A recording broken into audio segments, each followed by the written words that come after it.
will be fine. Yeah. So let me start. Hello, thanks for joining me today for my talk, Why do we do Test Automation Internal Mentorships for our QA engineers? I'm Uladzislau Ramanenka, and I currently work at Bumble in London, United Kingdom. We have two main products, Badoo and Bumble applications, and our mission is to offer the most equitable, inclusive, and empowering way to connect. And we have users all around the world. The agenda of my talk is, first of all, I'll cover why we invested in autotests, then why we started improving test automation skills of QAs, why do we do internal mentorships in test automation, and why you may need something else. So let's start with our structure, just a brief introduction so that you understand what I'm talking about and so that we are on the same page. We have many different teams that are responsible for various parts of the product. I work in the iOS QA department, where our main responsibility is testing iOS application features. Therefore, I'll make my talk around the processes and practices we have with client end-to-end tests for iOS and Android applications. Some of the teams that are involved in mobile development. Developers. They implement client features, technical tasks, and do bug fixes. They work in close collaboration with QAs, who help developers to test features. Testing is performed by different means. Tests on developer side, unit functional tests, manual testing, UI, end-to-end auto tests.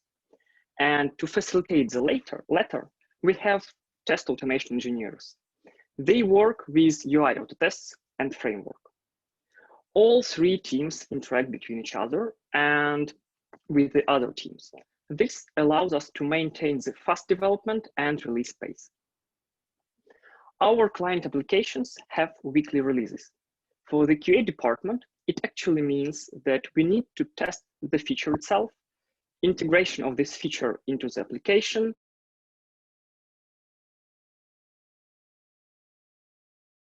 would be minimum once per week, which is quite intense.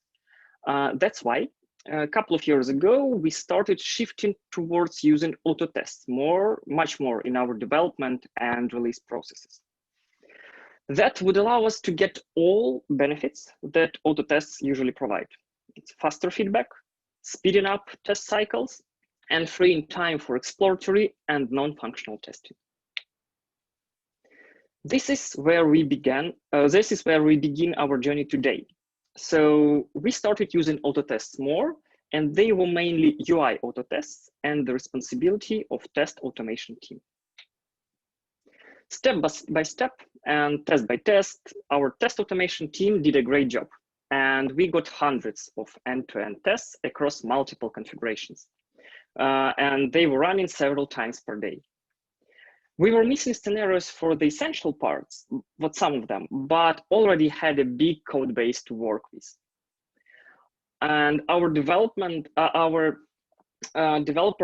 they were overwhelmed with important features and were not really able to allocate time to write integration tests. So we still had lots of tests which were maintained by test automation team only. It's no wonder that soon they discovered themselves under tons of the tasks to maintain old test scenarios, to add new test scenarios, to maintain the framework, to improve the framework. And they thought about sharing some of their day-to-day work with QA teams. This would give them the opportunity to concentrate more on core framework, tools, infrastructure-related tasks, while QAs would have taken the ownership of writing, maintaining, and analysis of failed tests. So QA started looking after the auto tests, though still with the help of test automation team. And by that time, and actually still, auto tests were and still are the main means of regression testing for us. Taking some of the auto test related duties, QAs, including myself, faced a deadlock. We needed to test more manually because we didn't have enough automation coverage. At the same time, we didn't have enough time to increase the coverage because we needed to test manually. We began to look into the ways how can we improve this situation. And first and foremost, it was about the processes. Our steps were to try to have more tests on lower levels on developer side. In our company, we believe that testing is everybody's responsibility, and we wanted to have this change in mind, and we wanted developers test their own code. This is also aligned with the shift left paradigm, which is now quite popular. Also, we tried to make more effective prioritization of the testing related tasks, and that would allow us to have a mix of manual and automation without oppressing either of the sides. Also, we started to try developers to have to rely on autotests only and to test by themselves the bug fixes. So bug fixes were not tested by QAs. This allowed us to clearly see where we miss in coverage, and also it freed up the QA time for the development of the new tests. And also we started writing autotests in parallel with the feature development and many more things. I will not stop on these points in detail now, but if you're interested, my colleague Kate has presented it earlier, and I'll have the link at the end of presentation for her slides, so you'll be able to learn more. Also, even though at that time, QA team in our company had been involved in test automation activities, it was but to a lesser degree. So it was involved, but not so much. We were still not really confident with test automation. By saying this, I mean that writing and maintaining tests were taking more time than it could have taken. Also, code quality was far from perfection, and all these issues slowed us down. So we concentrated on improving our skills, and some of the activities we had, the test automation team started sharing the best practices during lectures or internal workshops. Also, we've got coding and code reviewing guidelines published in internal wiki. We've got regular test automation retrospectives, and we started doing code reviews by ourselves. We've introduced a scheme where the first code review was done by somebody from QA, while the final one by the test automation team. Thus, we learned ourselves and didn't overwhelm the test automation team with tons of code review requests. Gradually, the situation became better.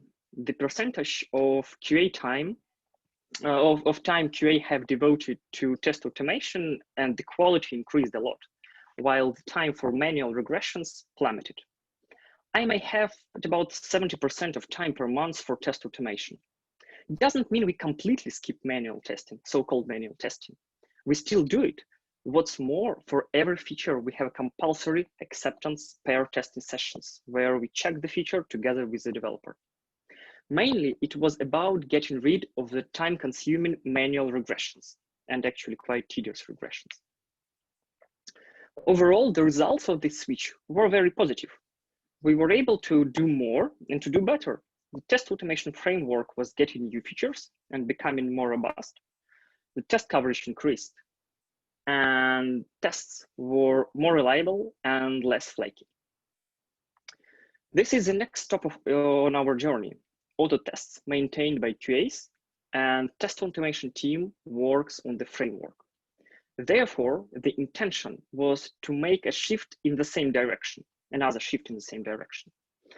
Namely, QAs taking over the framework and some tools related tasks, and the test automation team moving towards more research, innovation, and building internal testing tools. That would be impossible without one more step, and specifically QAs learning the framework, tests inner specifics, and in-depth working with the codebase beyond their day-to-day tasks. Regular activities were done on a decent level, but stepping beyond and growing as a specialist seemed to be not easily achievable without additional help.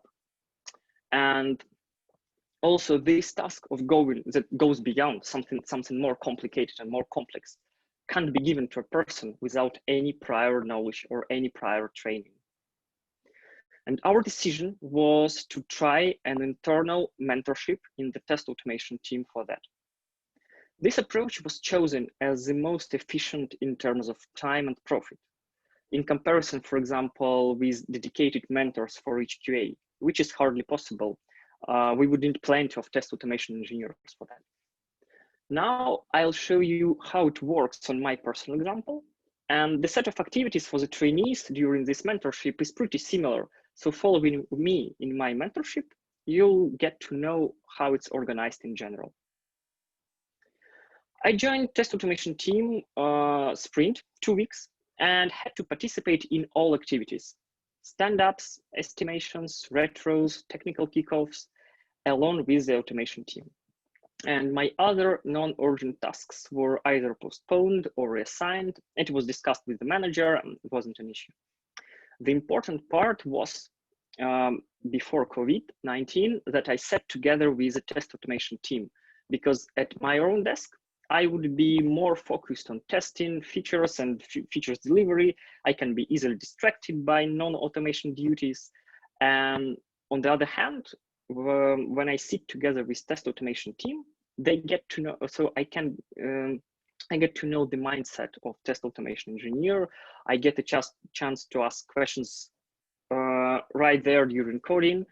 Yeah, but I understand that these days when we work from home, sitting together isn't really applicable, but back then it was really an important point.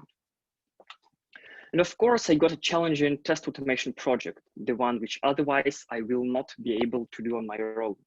Senior test automation engineer was assigned as a mentor, of course, and he helped me to deliver the task. This person was the main entry point for all queries and questions, as well as discussions related to the task. So if I was stuck, I needed to seek help without delay because there was a limited time for all activities. So as I mentioned, it was one sprint, 2 weeks. As you remember, we developed more than one application on different platforms, and also our tests have been developed over the last couple of years. And we try to share code across applications, across platforms whenever possible. It's easier to have maintenance and support. And even though we try to use common approaches, sometimes it may be tricky, especially when we are dealing with some old code. And my task was related to the unification of some methods we use. And the idea was to make them simple, unambiguous for all applications for both iOS and Android mobile platforms. It sounds like a good task for the internal mentorship. It's quite challenging, it's complex, it's multi-platform, multi-applicational, and involves a lot of communication. Before, I mainly work with iOS-related tasks because I'm a part of iOS QA department. Now, I needed to interact with Android tests as well. This is because our testing framework is cross-platform and many things are shared, as I said. And the first and the most important part of this mentorship was to think about the prototype.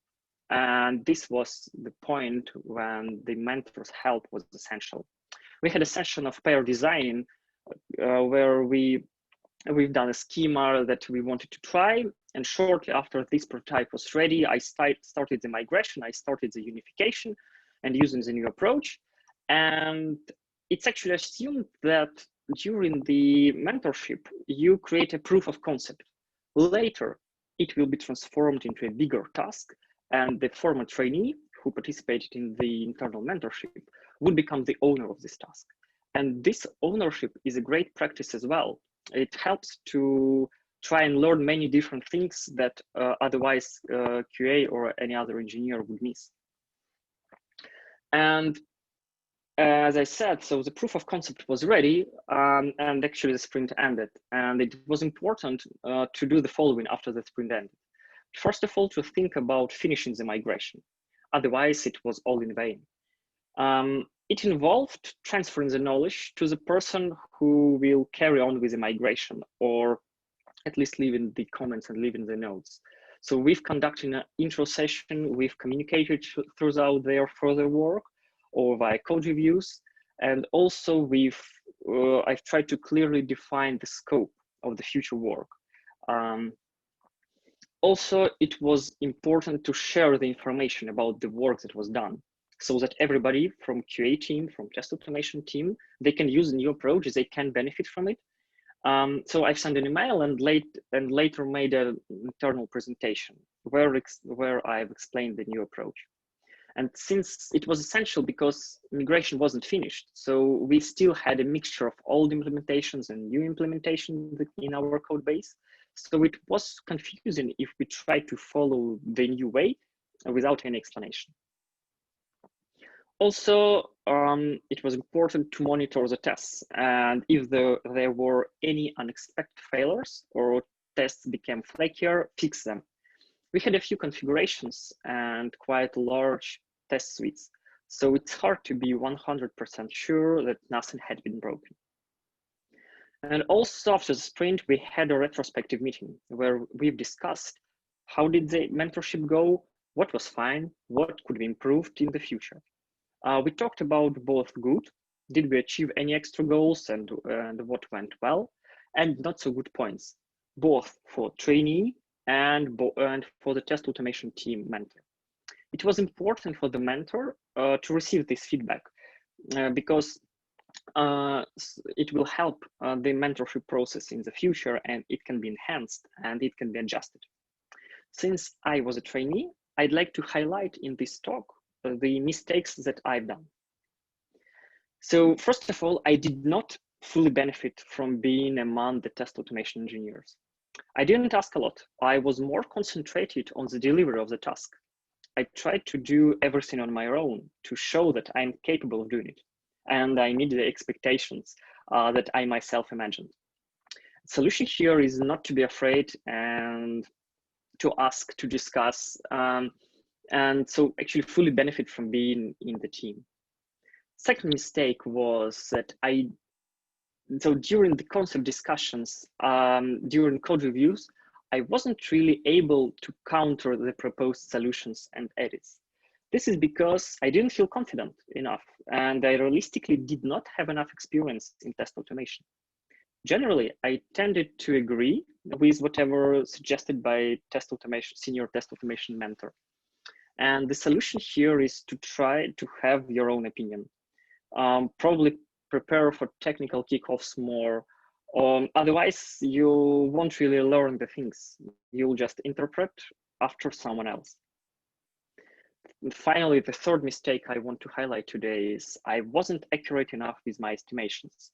And I did not foresee I wouldn't be able to deliver the task on time, even when it was clear.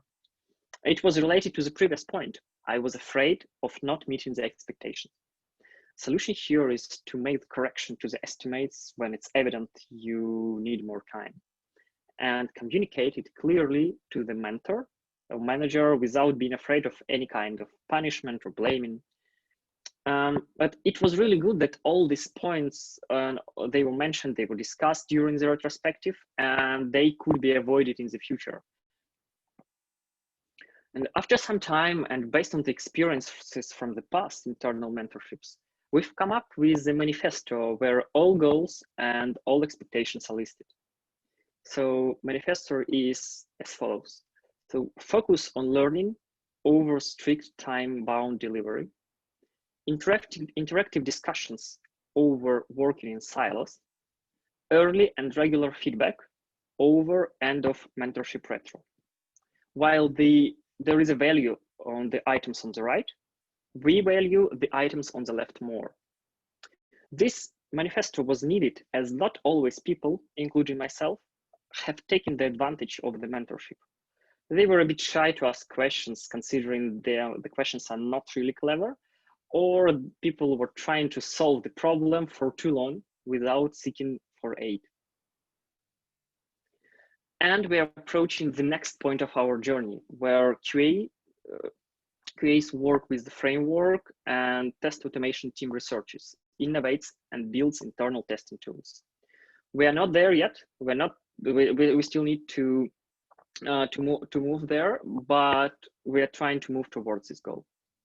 And we still continue to have internal mentorships with more and more people participating in them. And the impact is already visible across the teams.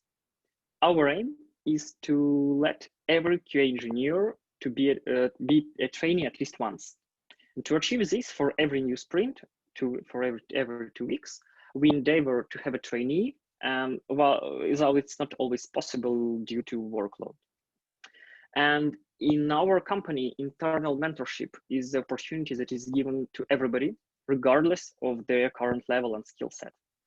The task person gets depends on their current knowledge, but everybody can participate. And currently, so as a summary, currently in testing industry, there is an aspiration to learn automation. Drivers may be different: fun, skills, maybe money. Often what stops you in this learning is absence of guidance or assistance. Of course, there are lots of materials online, but what to do with them all? How to apply this theoretical knowledge?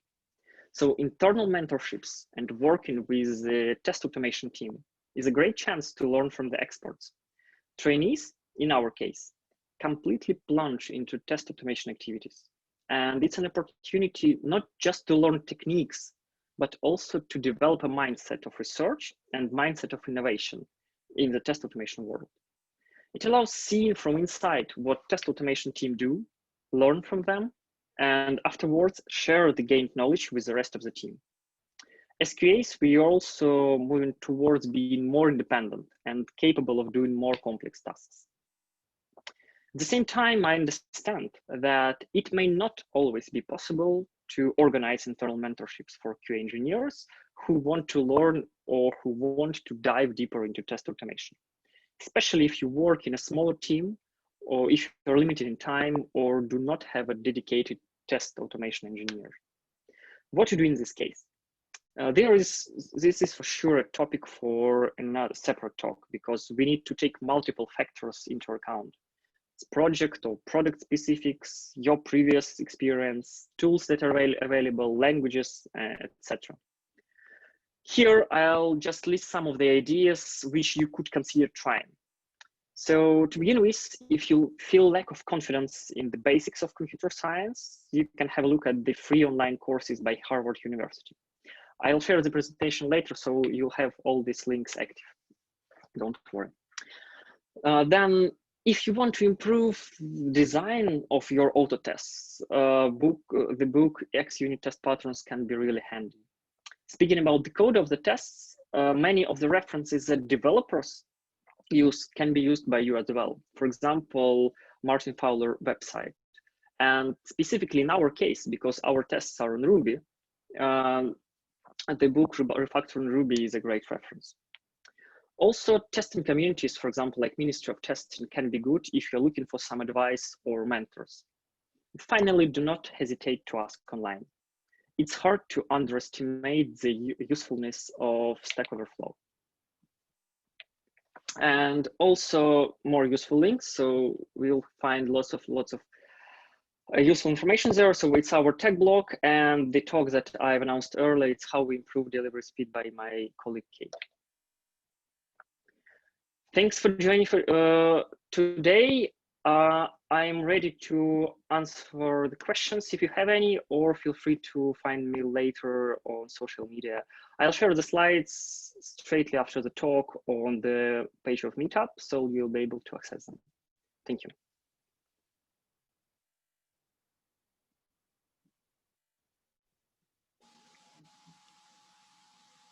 Okay, thanks, Ulad. We'll just give it a minute or so to see if there are any questions from the group. So if anyone does have a question, if you can pop that into the Zoom chat function now, and then obviously we can get those answered.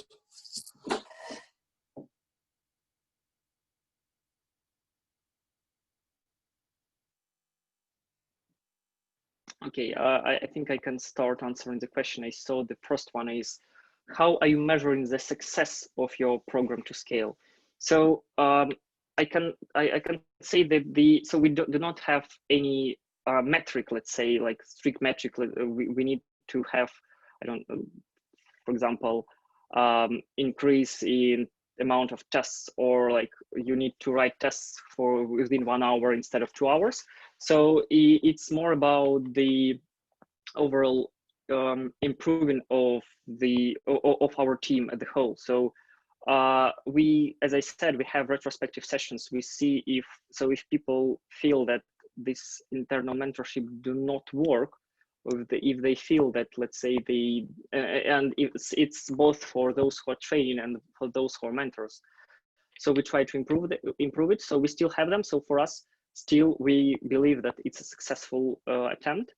And also by seeing that people can take more complex tasks. And as I said, we try to make this shift that QAs do more independent tasks more independently. So we believe that these mentorships are successful, but it's not about some strict metric, as I say, because it's really hard to estimate.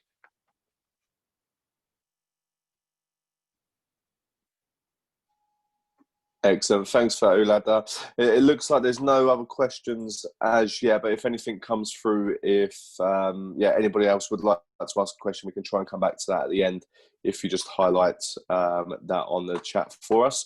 But no, thank you very much for that, Ulad. As I say, this is being recorded, so we'll get this all out at the end. Moving on. Michael, over to you.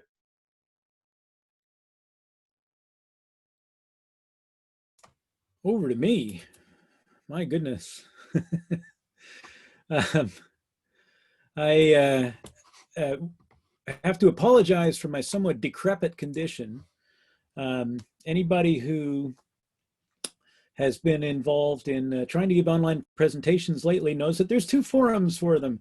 And one is the live forum, like this one, and the other is the recorded forum, where in order to get 40 minutes onto the screen, you blow about 18 hours of your life wrestling with, among other things, recalcitrant video editing software, which crashes more often than Italian governments in the 1970s.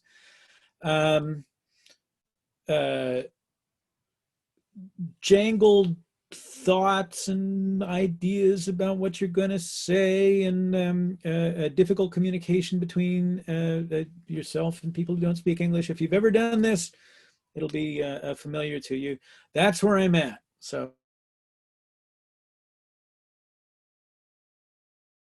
or boring, I'm not sure what. Tristan, you seem to be nodding vigorously quite often. That's really helpful to me because it helps keep me engaged. Would you mind if I engaged you in conversation every now and again? If I got you to act as my foil a little bit. Would that be all right?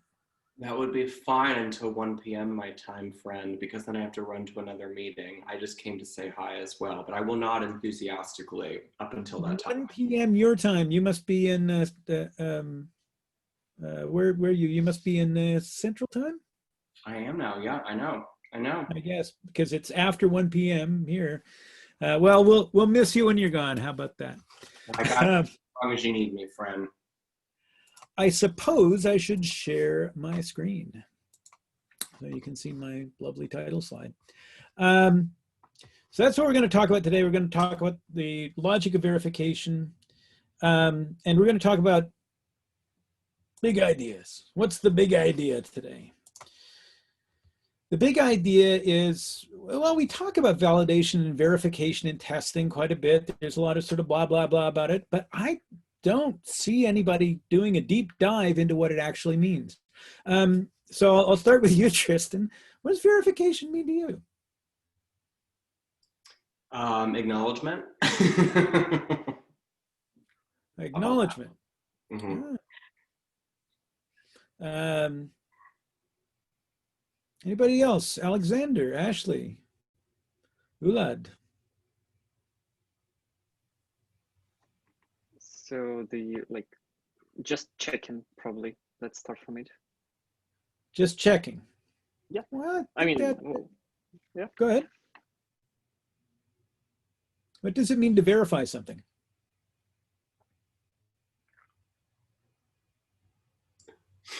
With you, Michael, that could mean a lot of things. I think that's why everyone's pausing. Throw them out there. Send them all, collect them all, get the set, their ideas are like Pokemons. So I'm Anu here, and sorry, my video is off, but to me it means that something is working as expected. As expected. Well, it's funny to me because expected has a lot of different meanings. For instance, I got I got one of these things recently. Well, not that recently. There's a little cool if anybody were traveling anymore. And I opened it up and I had a look at it, and it takes 2 wires and stuff. But here's something I didn't expect. I noticed that there's a little pinchy thing here. And look at that. The little tiny USB cable there. Look at that with the little mini USB there and the regular USB there. And it fits really neatly. It's so cool. It fits into this little clip. And so it's the strap and it's the USB cable at the same time. And when I first saw it, I thought, wow, I didn't expect that, but I liked it. So then, the other day I was using my printer, and you know, I've got a lot of experience with my printer, and basically there's a critical job detection circuit in my printer, and every time I got something really important that I got to get done quickly, the damn thing crashes. I expected that, but I didn't like it. So there's a big difference between expectation in terms of what we anticipate and expectation in terms of what we desire. And it turns out there's a whole bunch of other ideas behind expectations too, like something that we not only anticipate and desire, but we actually require it, we demand it. Or something that is expected is within a certain kind of range. Or something that is expected is below a certain limit. Or something that is expected is, you know, average. Yeah, that's about expected. It seems to me there's lots of different notions of expected in play. Let's consider what it means to verify something. Let's dive in deep about this idea. What does it mean to verify? First of all, Ulad, you said checking, which is a term that about 11 years ago, I threw onto an unsuspecting testing community. And I'm kind of pleased to see that it's gained some kind of traction. I think I've just read it somewhere at your website, to be honest. Excellent. All right. Well, at least you got it somewhere. That's good. What does it mean to check something? To check something means in the rapid software testing namespace, which James Bach and I maintain, to check something means to operate it algorithmically in order to check specific facts about it. And think in terms of a spell checker. A spell checker checks the spelling of words, and it does so algorithmically. You've got a big chunk of words in a document, and the spell checker goes out to a dictionary, and if it finds the word in your document in the dictionary, no little red wavy line. But if it doesn't find the document or the word from your document in the dictionary, it suspects that it's wrong, and so it puts a little red wavy line under it. But nobody calls that automated editing. Nobody calls that editing and automation. It is an algorithmic process. It is based on operating a product and observing it in specific algorithmic ways and collecting specific observations. It involves making an evaluation based on algorithmic decision rules. And it involves reporting the outcome of those decision rules algorithmically. Is there a keyword, do you think, that I'm trying to hammer on in this? It's the idea of the algorithm. No judgment, no wisdom, useful, powerful, but not really a human thing. By contrast, think in terms of a spelling checker as not something that does the editing for you, but something that can check a specific condition. Now, a check can be performed by a machine that has the virtue of being very fast, very precise, tireless, or a check can be performed by a sufficiently disengaged human being who has been instructed not to think and who is slow and variable. But there's a catch here. Notice when I'm talking about quick and slow, what I'm talking about is the speed of observable and algorithmic and mechanistic behaviors.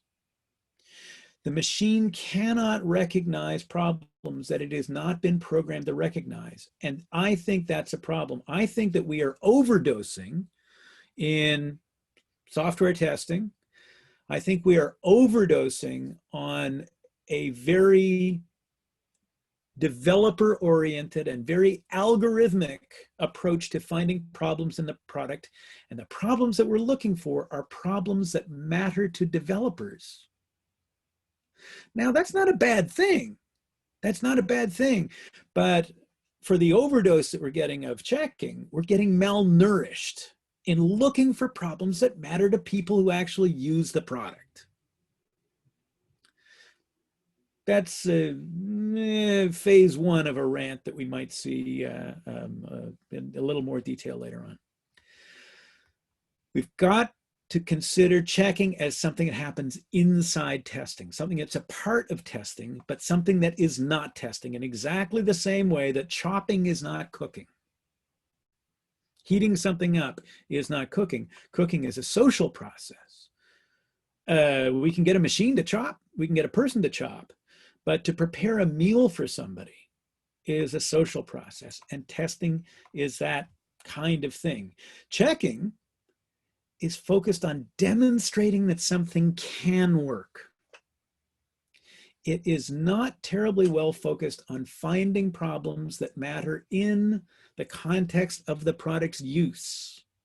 And I'm worried about that because I am hearing automation, automation, automation all day, every day, all the time. And what I'm not hearing about is risk. I'm not hearing about problems. And that's why we're being engaged by our managers.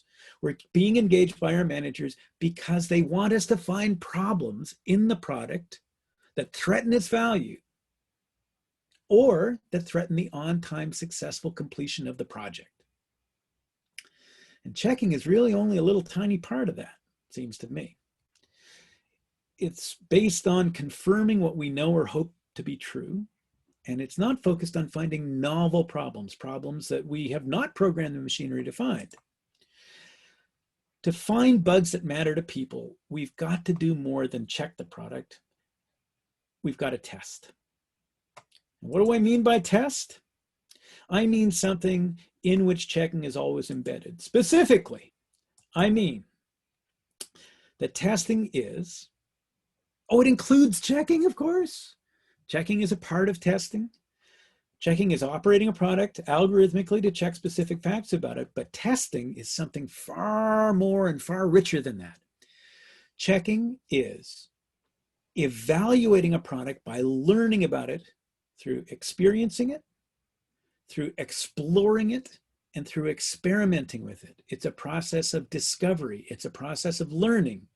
It includes, at least to some degree, questioning the product, observing and interacting with the product directly, not in an instrumented way, but in an experiential way. It includes observation. It includes inference. It includes generating ideas and overproducing ideas that we've generated and refining ideas. And it includes abandoning ideas that we've overproduced. And it includes recovering ideas that we've abandoned, and navigating and map making and critical thinking and risk analysis. And by the way, sometimes it also includes checking. But of course, testing also requires something else for it to work. It requires us to create the conditions necessary for evaluating a product by learning about it through exploration and experiencing and experimenting, so that our clients can make informed decisions about risks and problems in the product.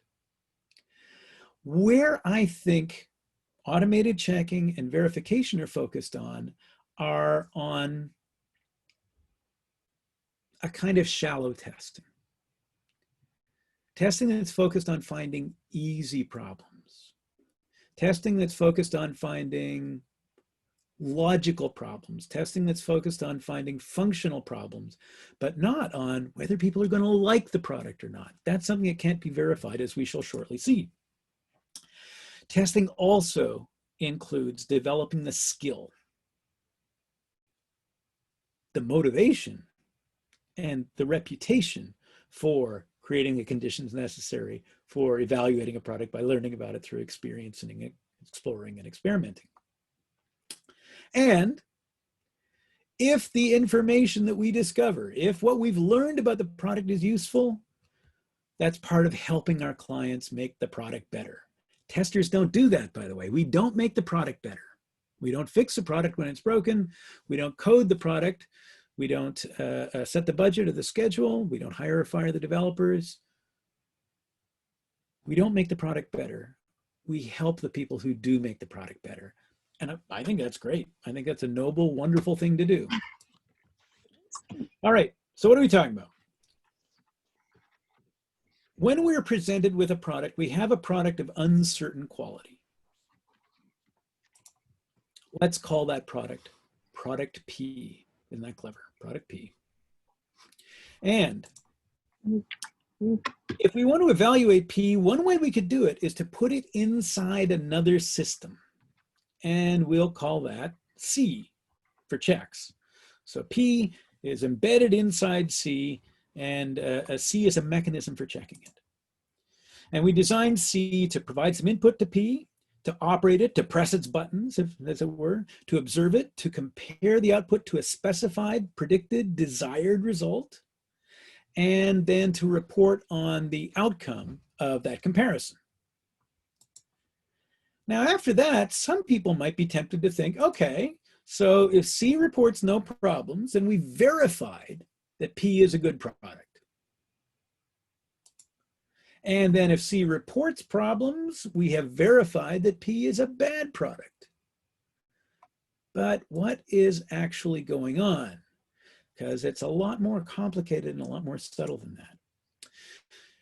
To verify something in the ordinary dictionary sense is to ascertain or confirm or to check or to test the truth of the accuracy of something, to assert or prove it to be true. It's interesting because prove and test are very similar words in terms of their original meaning. You've heard the expression that the proof of the pudding is in the eating. Well, what that means is that the test of the pudding is in the eating. How well or how good the pudding is based on eating it, testing it, engaging it, experiencing it. Another instance of verify in the dictionary is to testify to the truth of or in support of something like a statement or a law. And then weirdly, Chambers Dictionary has this very strangely specific definition of checking: to check items of data input for accuracy, e.g. by having the same data key twice by two separate operators, and to check by computer for discrepancies. Okay, a little weird. In the rapid software testing namespace, here's how we define verification. It's the process of establishing the truth or falsehood of a proposition. Now, that's a general definition of verification. That's not specific to software. That's out there in the world. We also have this idea of verification in terms of comparing a product to its immediate specification. We do that in the context of regulated software. Verification is also distinct from validation. Validation is the process of assessing a product against how well it fulfills its ultimate purpose. Validation is basically the idea of forming an opinion about something such that other people could look at it and say, yeah, I agree. That seems valid to me too.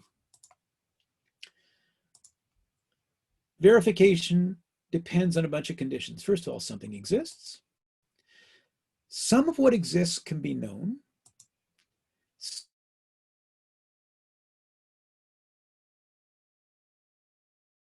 expressed in terms of propositions or ordinary statements with truth values, which are either true or false. So verification in logic depends on, is this true or is this false? Verification is a process of establishing the truth or the falsehood of a statement, a proposition. It's not a feeling. Validation is much more like a feeling. Verification is reasoning within a logical process and within a logical system, typically a formal system.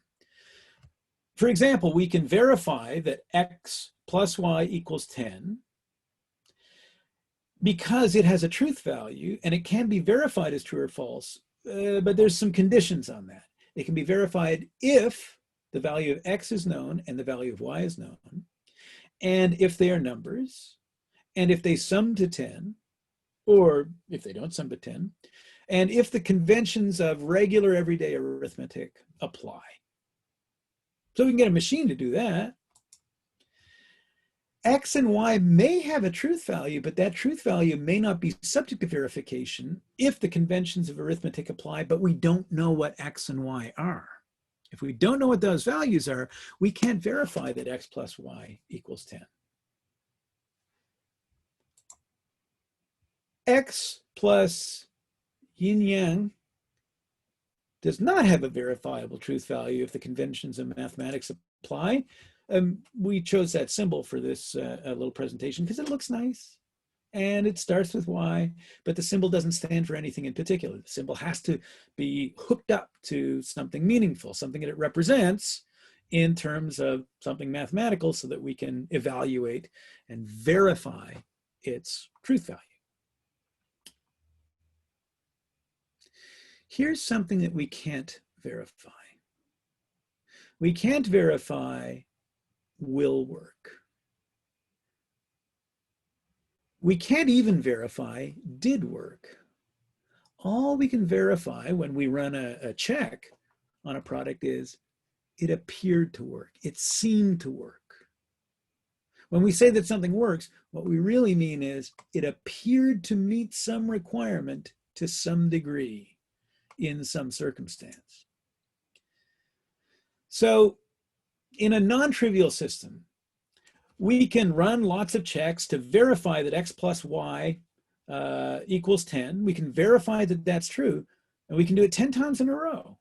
And yet, on the 11th try, it might be false. Maybe we might be tempted to call that a flaky test. I wouldn't call that a flaky test. I'd call it a flaky interpretation or flaky analysis. If we dismiss it as a flaky test, I think what we're being is irresponsible. If a test is providing an inconsistent result, the responsible thing, it seems to me, is to investigate it and to find out why it's inconsistent. If you can verify that x plus y equals 10, then you can, even once, then you have verified that it can be true. But you have not yet verified that it will be true. You can make an inference that it will probably be true next time, or possibly be true next time.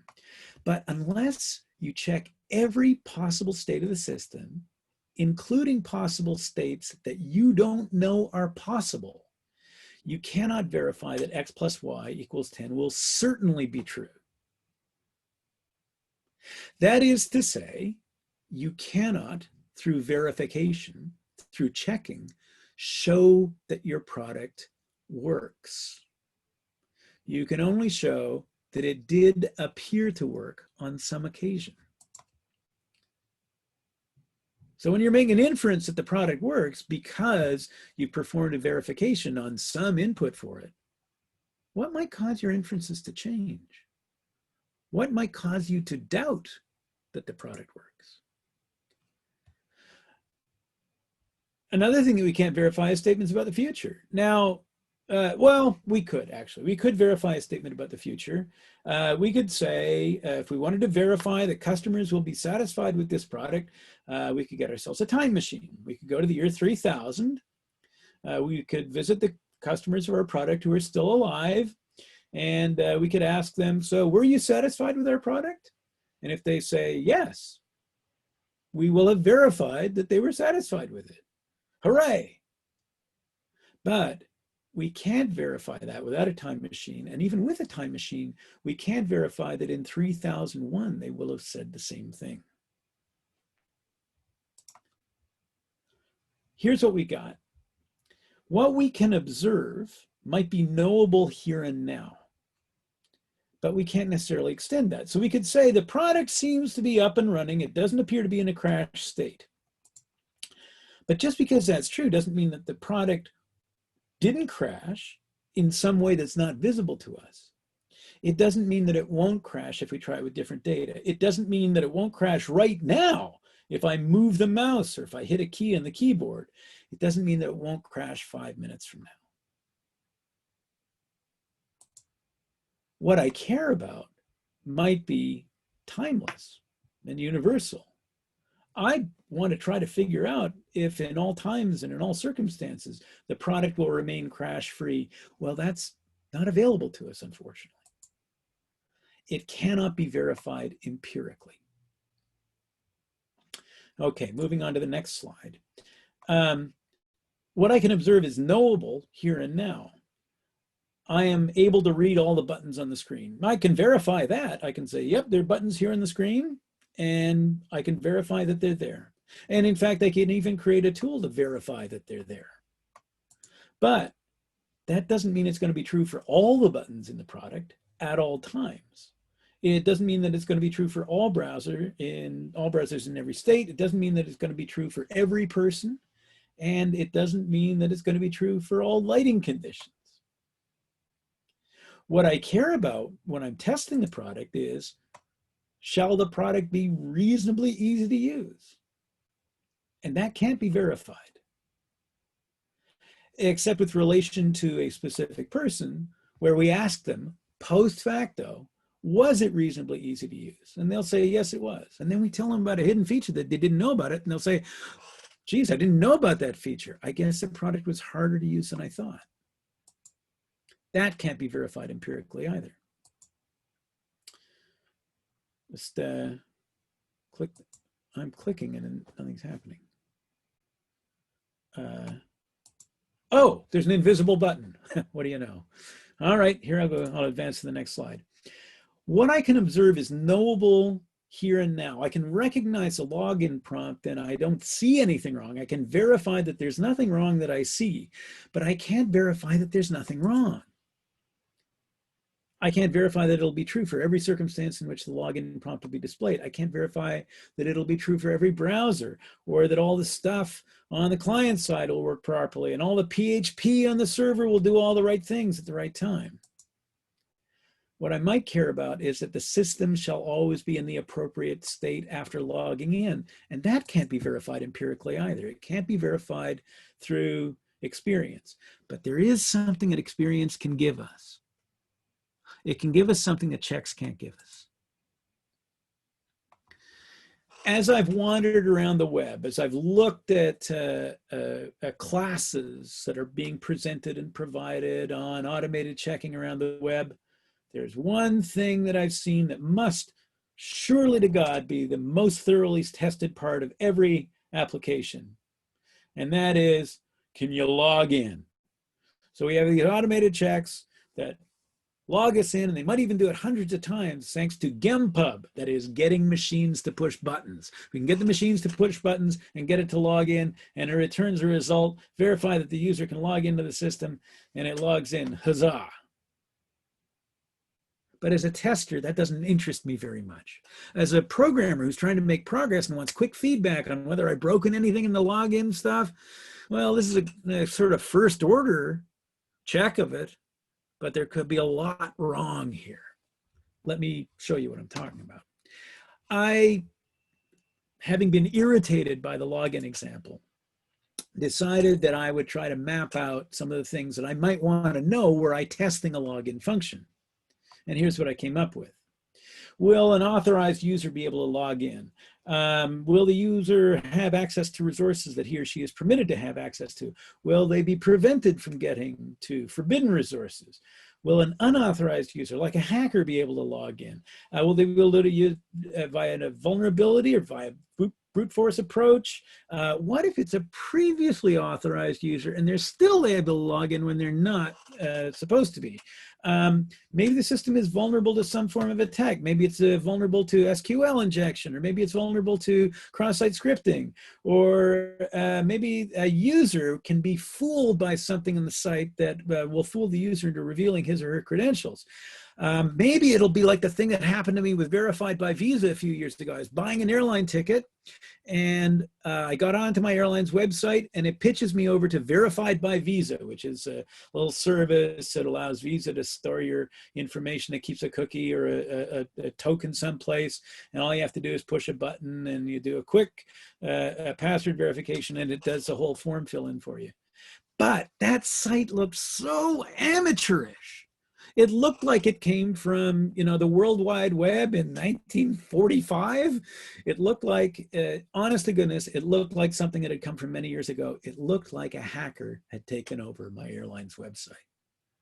And I didn't buy the ticket.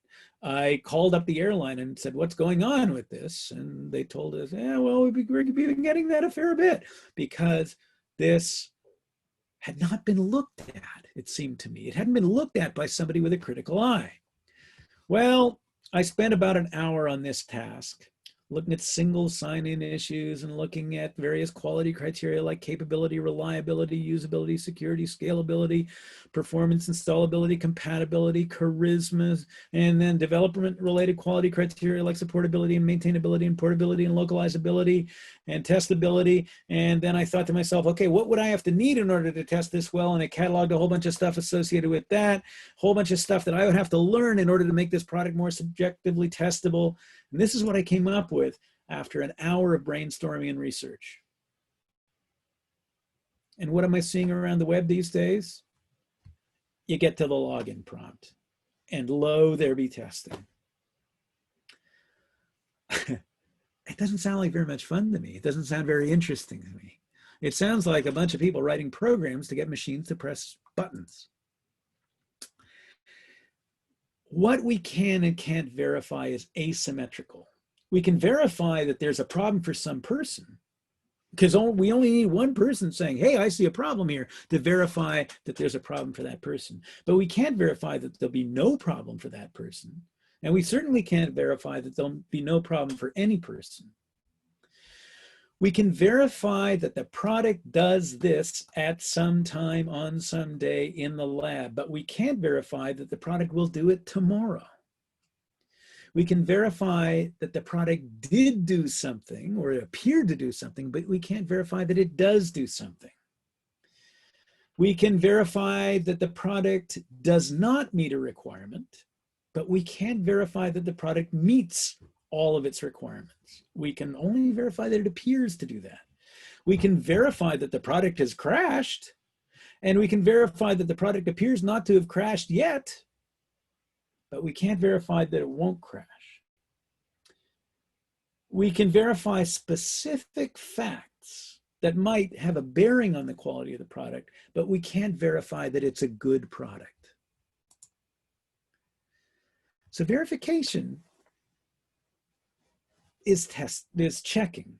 It is used in testing. It's an element of testing in a certain sense, but it's not exactly testing.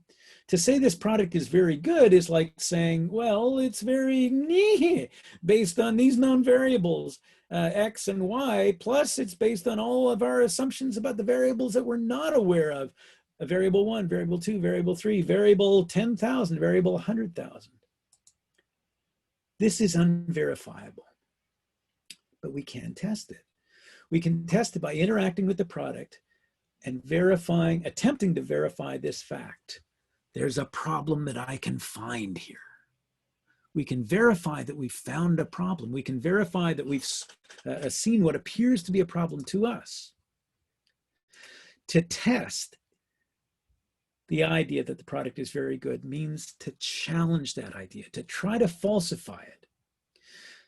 To test is to learn about the product. It's to develop an understanding about the product. It's to gain experience with the product and understand how people might get value out of it and how that value might be threatened. And that's really important, because we've got to, if we're going to be worthwhile as testers, we've got to answer management's fundamental question, which is, are there problems in this product and about this product that threaten its value to people who matter? And a secondary question, a question that sort of fuels that question is, are there problems that threaten the on-time, successful completion of whatever it is we're up to, whatever aspect of our work we are being asked to participate in as testers? We're implicitly being asked, are there problems that threaten the schedule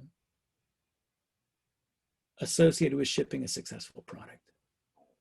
That is a matter of investigation. That's not a matter of verification.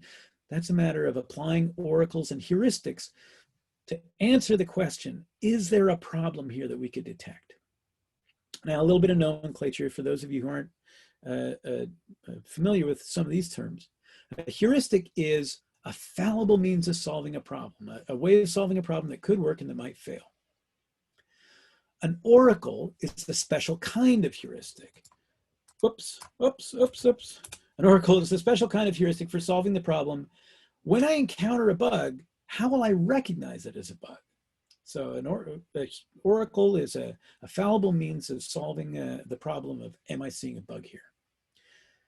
Now, there are various kinds of heuristics that can help us in identifying bugs. There are trigger heuristics. A trigger heuristic is like an alarm clock for a sleeping mind, or something that, like a smoke alarm. It is a means of becoming aware that a situation is worthy of our attention. A radiator heuristic is a means of conveying or representing information that we need to solve a problem. A decider heuristic is a means of deciding what to do to solve a problem. So there are trigger oracles, and there are radiator oracles, and there are decider oracles. Now, how does that play into testing? I think it starts with our feelings. When we're recognizing a problem in the product, I think the very first instance we have of that is a feeling. Now, some people might say, what if I run an automated check and it runs red? Well, red or green, nothing happens. Nothing gets noticed by me until it spurs something in me, until it registers surprise for me, until I feel surprise, or I feel concerned, or I feel curious, or I feel confused. If I don't have a feeling of confusion or surprise or irritation, what I might do is I might dismiss this thing as a flaky test, flaky check. So I want to retain engagement with my emotional systems, because my emotional systems are the things that drive me to investigate this problem. Now, sometimes if we've been testing a product for a long time, we get the same set of feelings and mental models as our stakeholders do, like the developer. Sometimes we can impart our feelings and our mental models tacitly, without using words. Sometimes by just a gesture or an expression, or we can say, ugh! And here I am operating the product and interacting with it. All of a sudden I see the developer over there, and I say to the developer, ah! And I say, oh, and he says, and off he goes, and he fixes the problem. And we've never exchanged a word. So I would argue that feelings are an important part of our processing oracles. Now, most of the time, though, that alone isn't going to work. What we need is a set of ways of describing and observing inconsistencies in the product such that we can impart that problem to our stakeholders. When my client, my manager, wants to make a shipping decision, or when she wants to know about the status of the product, It's not usually good enough for me to say, ugh. I have to provide a set of describable, observable inconsistencies between the behavior of the product and something that's presumably desirable. So feelings and mental models can go directly, but more often we have to take this sideways route, and I have to show how the product is inconsistent with something I desire. We'll talk about that in some more detail in a sec. Sometimes when I'm observing a problem, I get a feeling, I get an alert, and I go, wow, what's up? What's that about? And it's because an automated check has registered red. And I'm excited, or I'm surprised, or I'm concerned, or I'm frustrated. This is happening again. But as a responsible tester, I don't simply go directly to the stakeholder at that point and say to her, we've got a problem here. I have to frame what I'm seeing in terms of an inconsistency with something desirable.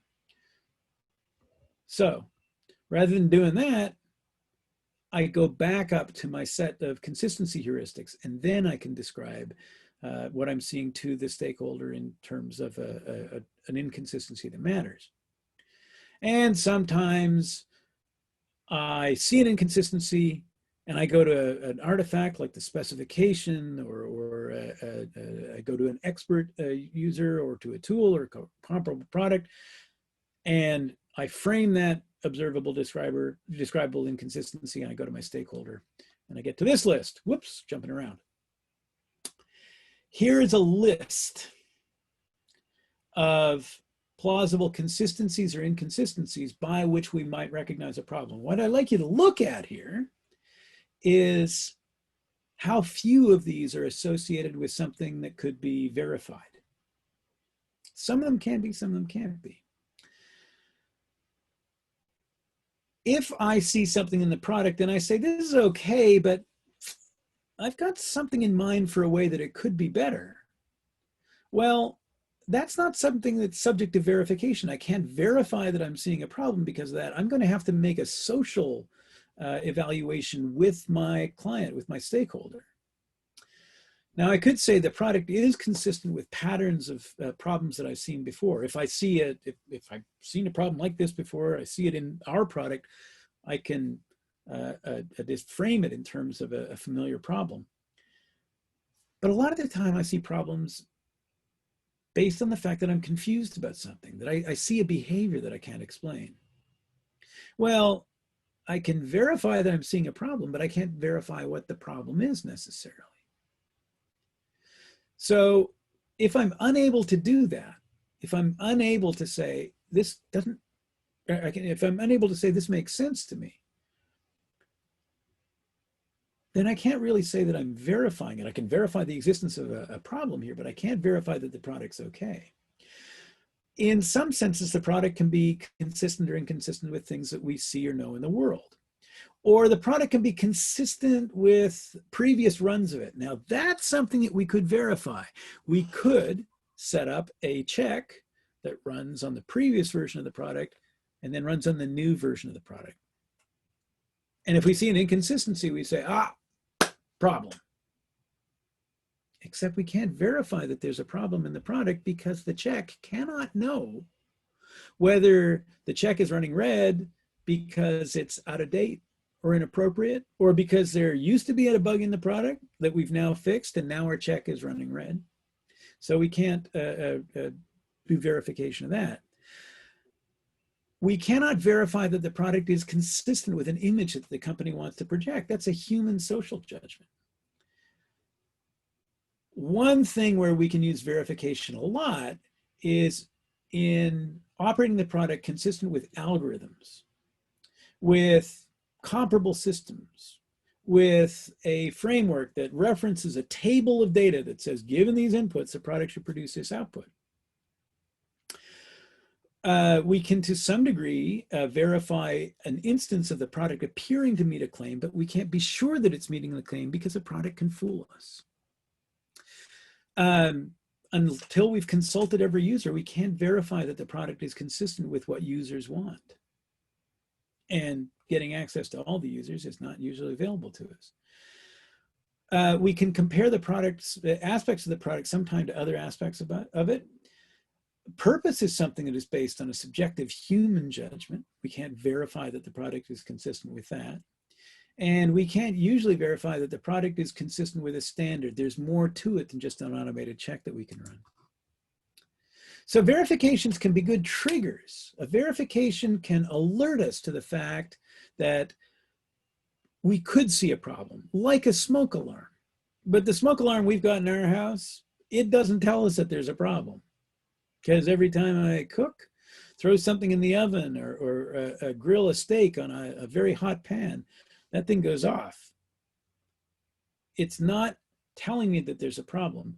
It is suggesting that there's something I might want to pay attention to. And the only time we've actually ever had a fire in the kitchen, the smoke alarm didn't go off. Moreover, you got to be worried about it because how do you usually find out that your smoke alarm's not working? When there's a fire. So smoke alarms are trigger heuristics. They alert us to something that we have to investigate, but they can't decide whether there's a problem or not. And verification can't do that in the same way. So that's a trigger heuristic. A trigger heuristic is a means of becoming aware of a situation that requires our attention. Failing checks can't decide that the software is bad because our first question is, well, did it actually fail? Why did it fail? Might it be broken? The humans decide that. So a decider heuristic is a means of deciding what to do to solve a problem. Log files, screens, data displays, aggregation of data, those things are radiators. They're not subject to pass-fail. We can't apply a pass-fail decision to those things. We have to absorb what we're seeing and ponder it and interpret it. A radiator heuristic is a means of conveying or representing information that we need to solve a problem. But it is the case that triggers, when they're really good triggers, and combined with radiators, they can make for powerful oracles. Now, I've got to be concerned about time. I want to get back to this issue that we've got about the idea of how we might choose to verify something using that product C that we talked about before.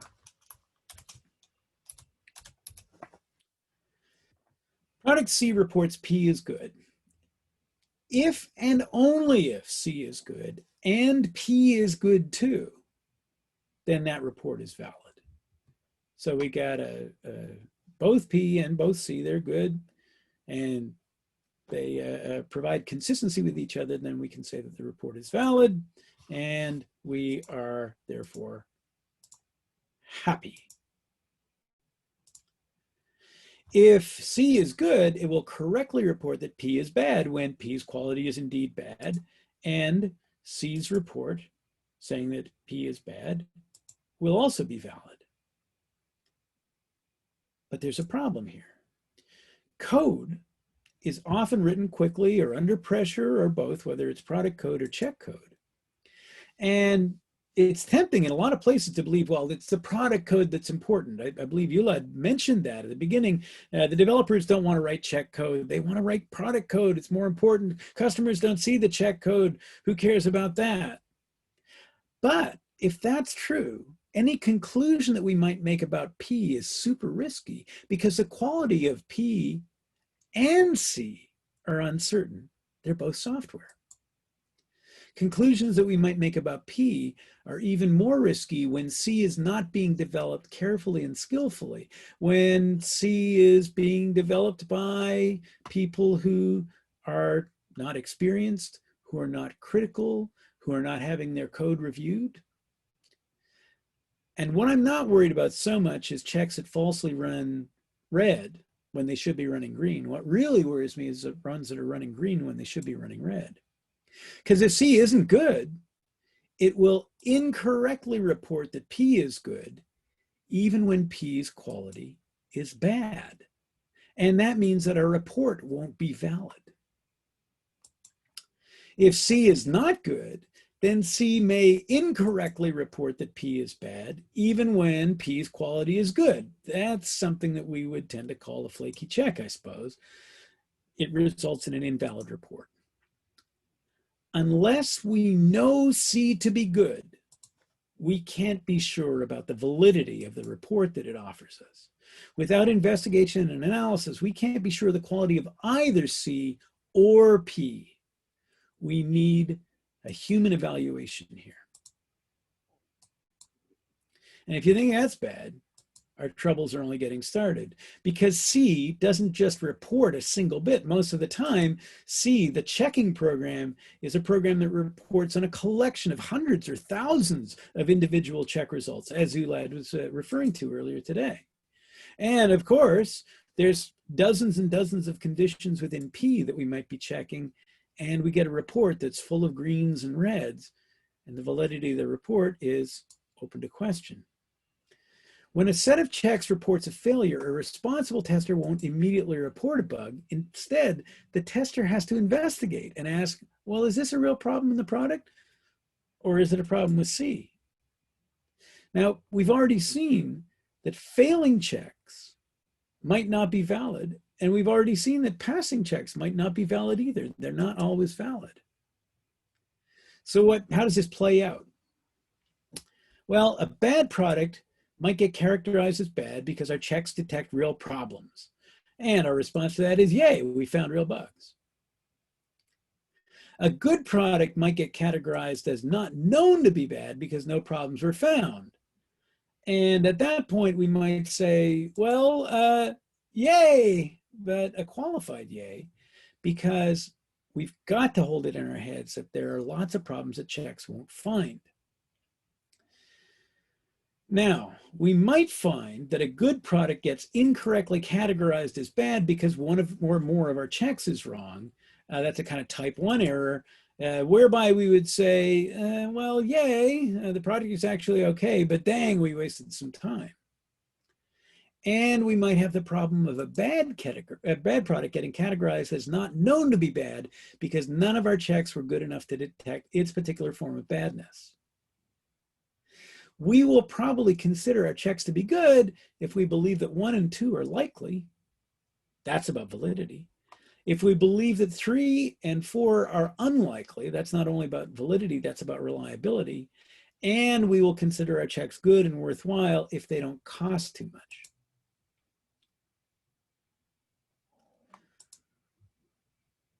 Some people dismiss intermittently read reports as flaky checks. But how do we know that they're not problems in the product? Have we tested that idea? Usually what happens is we go after the check code and look at that. Well, another thing that happens is that if our check code is consistently flaky, well, if they're consistently flaky, why bother running them? They're a distraction. If we think the test can fail, what are we doing to test the idea that reports of passing checks are valid? I'm worried about that. I see a lot of green stuff going by where the implicit assumption is, as long as everything's running green, we're okay. I would like to see us use checks more powerfully, to check more broadly and more deeply, to make cheap testing deeper, shallow testing deeper, and to make deep testing cheaper, using our checks in more powerful ways. So there are lots of quality criteria that can't be checked easily. What are we doing to find problems that aren't being found by automated checking? We've got to keep that on the table. Now, some people say that automated checking allows time for more exploratory testing. Well, is that true? It might be true. It might be true. It might be true in cases where, come on now, there we go, give me my mouse back. If we have, if we've got inexpensive checks, if they're inexpensive to develop, and if they're quick to run, and if they're easy to maintain, and if they're easy to interpret and analyze, we might have time for more exploratory testing. But I'm seeing a lot of testers who are getting swamped by this idea that we've got to relentlessly check the product, sort of stepping in for stuff that I honestly believe that should be part of the developer's practice. And we might have time for more exploratory tests if we're not investigating too many failing checks, but we might have fewer failing checks if we do more exploratory testing earlier. And besides, where do the checks come from? They come from exploratory work. In order to understand exploratory testing and how to do it before checking, we have to learn what testing and exploratory work really is. So in 2003, James Bach described what he called the scripted exploratory continuum. And there was a bug in it, a huge bug in it that we didn't notice for years. It looks like scripted testing in this diagram comes first. It looked on the left, but it doesn't. Scripted testing doesn't come first. Scripted testing comes after we've done exploratory testing. Where do scripts and checks come from? They come from exploratory work. And in that exploratory work, we often find bugs that get fixed, and then we write a check for them, and check never finds a bug. In 2014, James recast the formality continuum. He gave away or gave up on the exploratory scripted continuum and changed it to the formality continuum. Something that's formal has to be done in a specific way or to verify specific facts. And as we're creating automated checks, we are interviewing the product and discussing it with our clients and stakeholders. We're doing exploratory surveys of the product. We're doing analytical exploration. We're developing coverage outlines and identifying specific conditions that we'd like to check. We're identifying vague generic scripts that we then turn into machine checks. What this suggests, if we want to do excellent checking, we've got to start with excellent informal work. Now we can talk about what doing exploratory testing earlier means. Exploratory testing is testing. Verification is more like demonstration, confirmation. You've got to do excellent exploratory work before you can do excellent verification, and you've got to do it afterwards too, because exploratory testing includes review and evaluation and learning and sense making and coverage analysis and pattern recognition and making test notes and selecting tools and discovering new information and bug advocacy and experimentation and gaining experience with the product and analyzing competitive products. If we want to do excellent testing and embed excellent verification within it, we've got to do excellent testing, and we've got to do excellent exploratory work before and after our verifications. How do we come to a better understanding of the status of the product and the quality of our checks? If automated checking is to be valid and reliable and cost-effective, it's got to be embedded in an even larger system. But this is not a strictly technical system. It's a socio-technical system. It's a complex system that also includes human judgment, human wisdom, human evaluation. So that's the idea. Excellent checking and excellent verification starts with exploratory work, and it's informed by exploratory work all the way along. And that's where I'm going to stop for today.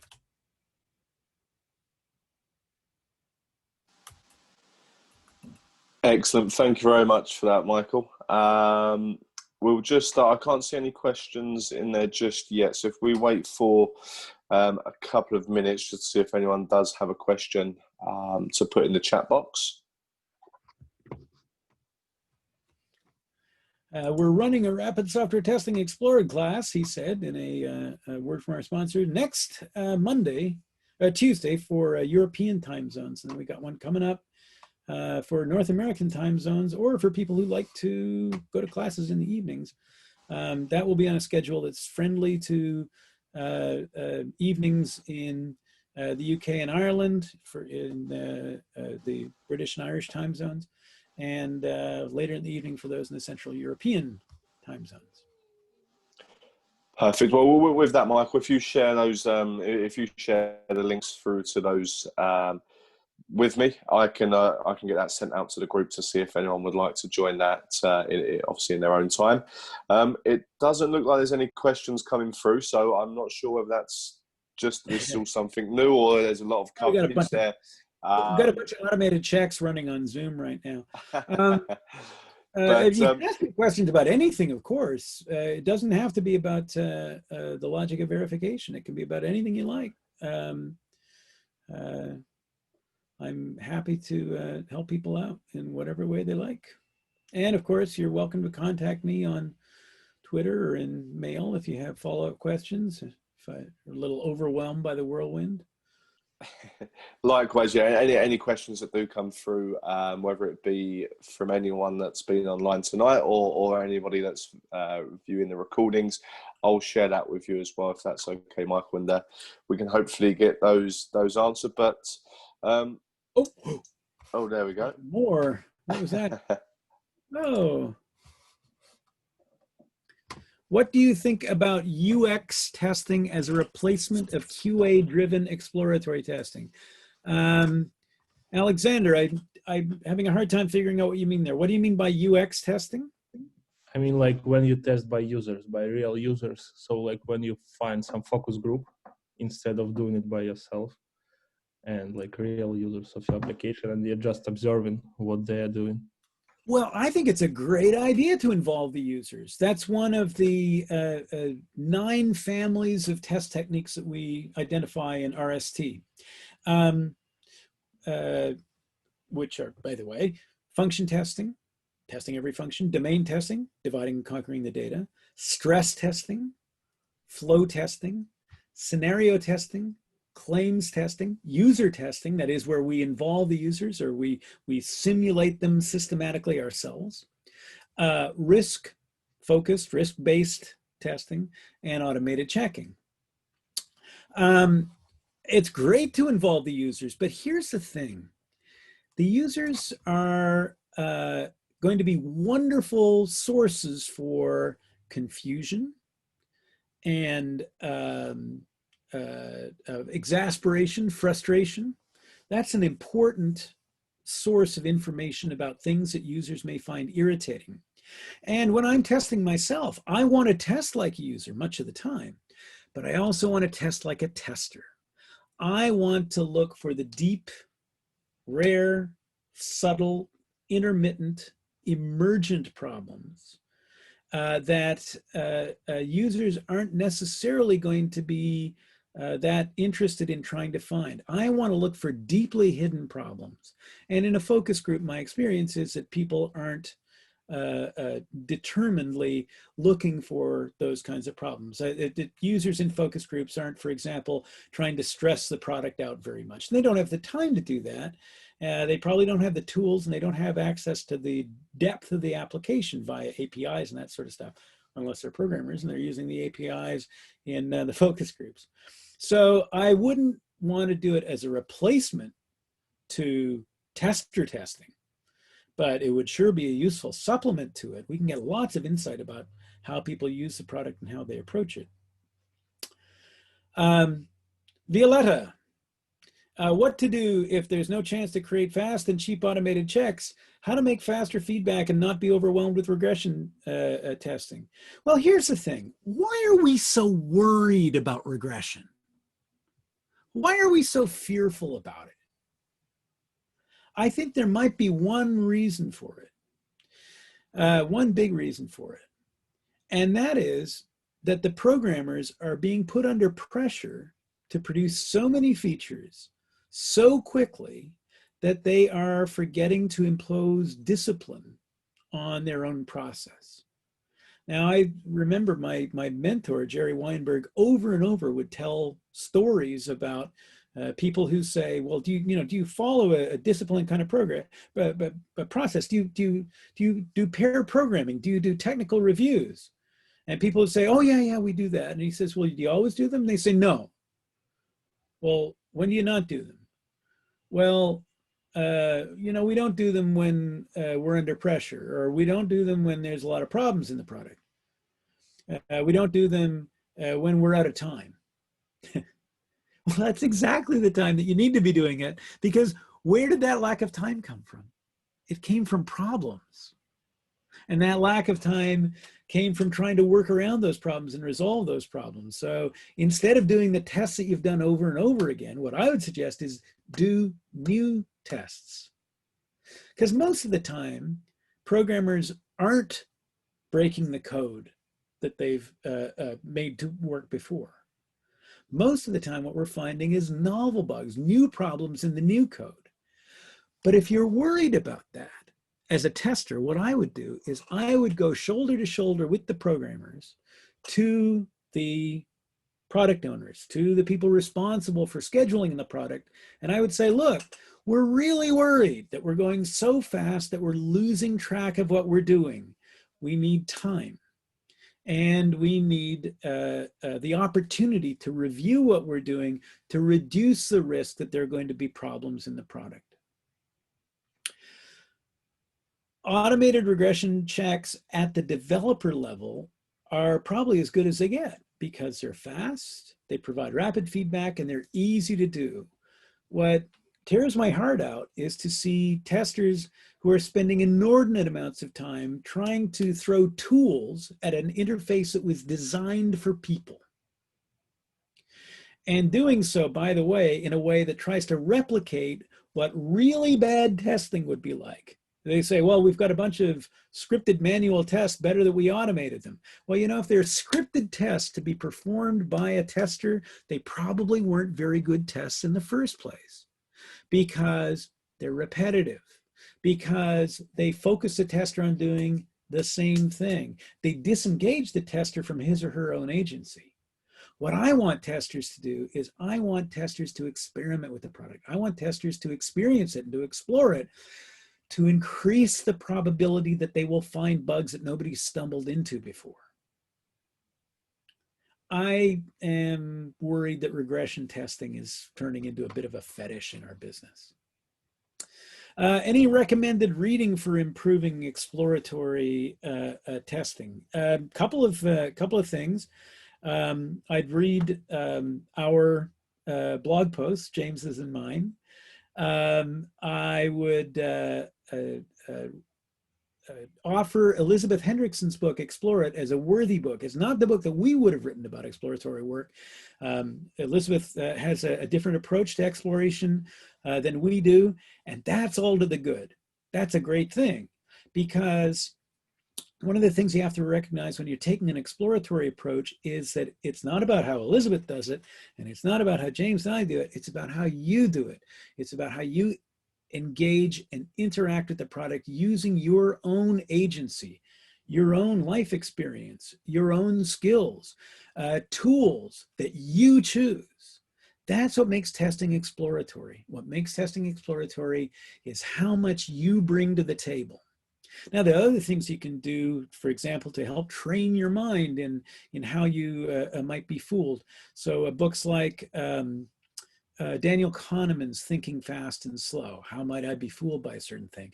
You can read books on mathematics and statistics to help you consider how you might evaluate this product, pumping a whole bunch of data through it and looking at the results on a statistical basis. Anything that you bring to the table, any book that you enjoy reading, anything that spurs ideas for you is going to be something that benefits your exploratory work. Can I advise on any types of metrics to show the improvement? Oh, lordy, lordy, lordy, why are we so obsessed with metrics in this business, with counting things? I'm hungry right now. I haven't eaten for a long time. Not only have I not slept, I haven't eaten. But I'm not saying I'm hungry 9, I say I'm hungry. When I say I slept, I haven't slept all night. That's not a matter of quantification. That's not a metric. That's saying I'm really tired right now. And I can be really tired on 9 hours sleep. Let's think about this in a different way. Let's think about assessment. When there are things that are usefully measurable, we can add them to our assessment, but really what we're doing when we're trying to get a sense of the goodness of something, how we feel about something, is we're applying a whole bunch of different things, and measurement is only one of them. What we're really trying to evaluate is a sense of how we feel about it, a sense of whether we've been sufficiently critical, a sense of what problems might be there in the product and whether we're okay with those problems, or in the testing approach that we're trying. Here's my answer. How do you evaluate whether there's been an improvement in your testing process? Ask this. Are we getting reports of bugs in the field that surprise us? And don't worry about counting them. If they surprised us, The issue is not to try to make the count go lower, because there's a great way to make the count go lower, and that is ignore whatever reports you're getting from customer support. Then it's down to 0 right away. Instead, focus on what you're learning. Learn from every bug. And ask, how often and how badly are we surprised by an escape bug? Because escape bugs are going to happen. And that's not great, but if we learn something from it, it's not a total loss. Best way to assess whether the user is either helping with their UAT, XP, or hindering the process? Ask yourself. Ask yourself, am I getting useful information from this user? And if they are reporting something that's an issue, let's default to that. Let's say, I'm not going to rule that out until I have ascertained that it's a non-problem, until I've investigated the problem, until I've looked at their complaint, until I've asked them, does this person matter to me? Does their opinion matter? I worry that we're focused too much of the time on counting stuff and not asking ourselves, all right, what really matters here? And what matters is making sure, to the best of our ability, that our customers won't find problems that make them upset, that won't make them confused, that won't make them annoyed or frustrated or impatient, that won't cause them distress, that won't cause loss or harm or diminished value. If a user in a UAT experience test is telling us something that bugs them, let's take that as information. If it bugs them, maybe it's something we want to fix. I'll leave it at that. Thank you all for sticking around. Thank you for your forbearance. I've kept you for quite a time. So I hope you've had a good time. Thank you very much, Michael. No, thanks for running through all of those questions at the end. Like I said, anything else that does come through, I'll reach out to you if that's okay directly. But for everybody else, thank you for joining us. Ulad, thank you for your talk earlier on as well. I'll get the recording out to everybody tomorrow, and see you all soon. Thanks a lot. Thank you all. Thank you, Ash. Bye-bye. Take care.